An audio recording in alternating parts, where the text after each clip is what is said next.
Hello guys and welcome back, and today we're going to be talking about the Dragonborn DLC for Skyrim.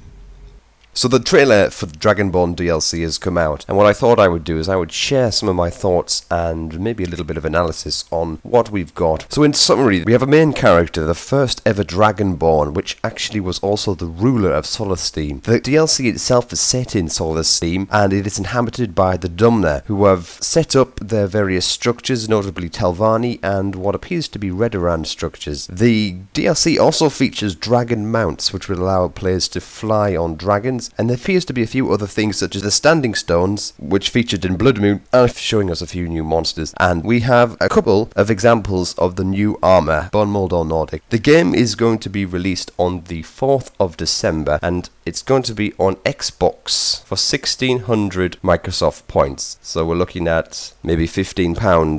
$20, £15, 1600 Microsoft points. I'm assuming that I'll hit Xbox first, in which case we'll probably have to wait another month, so we're looking at maybe not getting this until 2013 for the PC. I feel sorry for you guys on PS3, you are getting the very, very raw end of this deal. The main antagonist of the DLC of Dragonborn is actually a dragon priest that once ruled over Solsthiem. The main character didn't serve the dragons though, however, he ate their souls. This particular dragon priest seeks to return with the return of the dragons. And also we find out that this dragon priest was the very first Dragonborn. So we actually will be going to Solsthiem after all the hints and leaks and things like that. It appears from the trailer that we'll actually get there by boat, although I don't know whether or not a character would be able to swim from Skyrim to Solsthiem. It may be an inaccessible area. One thing that's notable about the island, it has now been inhabited by the Dumner, and it looks like the Dumner have made themselves at home by setting up the Telvanni structures, what looks like Redorran structures set inside Imperial walls. Now I wonder if that's the Dumner taking over Fort Frostmoth, which is actually something from the game Blood Moon. We'll probably see an awful lot of stuff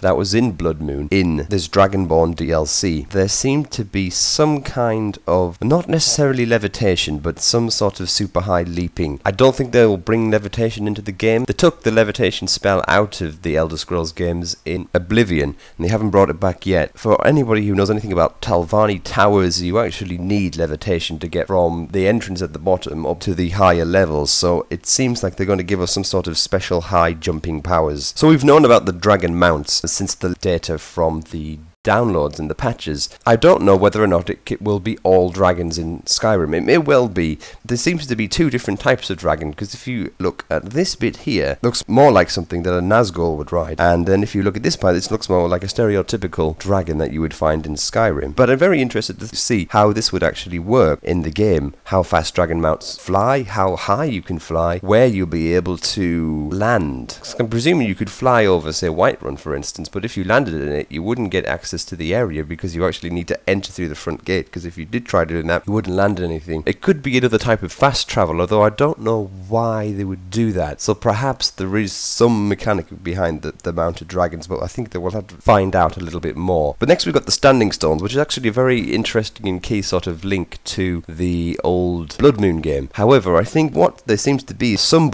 force is hijacking the standing stones, because they have these strange structures being built around them, and then we have explosions. I did notice that these structures are definitely standing stones, because at this particular example here, you can see that we've got the sun symbol on the stone right there. You can see it. We do actually have some new monsters in the game. Well, new for Skyrim at least. A few types of creatures that I noticed that were definitely from Morrowind or from Blood Moon. We've got the Bullnetch. We do have Ricklings, and Ricklings on their boar mounts as well. So I wonder if there's a new giant in town, but we'll have to see about that. Also, interestingly, we have something that looks rather like an ash zombie. It may or may not be. I thought that after Dagoth got killed that all the ash and blight went away, so I'm not sure about that.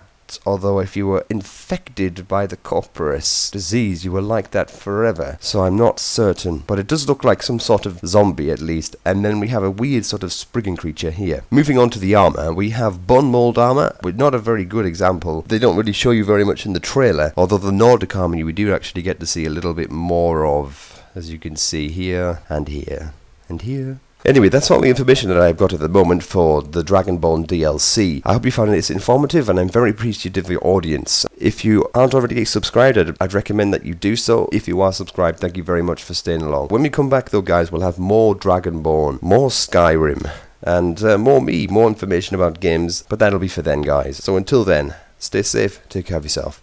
Goodbye.